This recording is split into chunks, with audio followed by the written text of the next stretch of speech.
বিসমিল্লাহির রহমানির রহিম। বাংলাদেশ সরকারি কর্মচারী দাবি আদায় কর্তৃক আয়োজিত আজকের এই অবস্থান কর্মসূচি যে আমরা কি জন্য আমরা এই অবস্থান কর্মসূচি ঘোষণা করেছি। আমরা দীর্ঘদিন থেকে আমরা আন্দোলন সংগ্রাম করে আছি।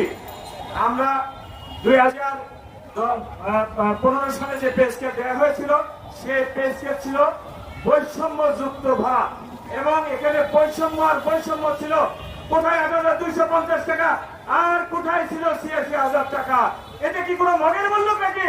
ওই আমলারা তারা তাদের ইচ্ছা মতো তারা স্কেল করে নিয়েছে আর আমাদেরকে দিয়েছে 8,250 টাকা। অর্থাৎ তাদেরও 6 সদস্য, আমাদেরও 6 সদস্য, তাদেরও ছেলে মেয়েরা লেখাপড়া করে, আমারও ছেলে মেয়েরা লেখাপড়া করে। অন্তর্বর্তীকালীন সরকারকে বলতে চাই, আপনার সময়ে প্রায় 8 মাস আমরা যুদ্ধ লড়াই সংগ্রাম করে আসছি। আপনার কথা মতো আমরা রাজপথে নামি নাই।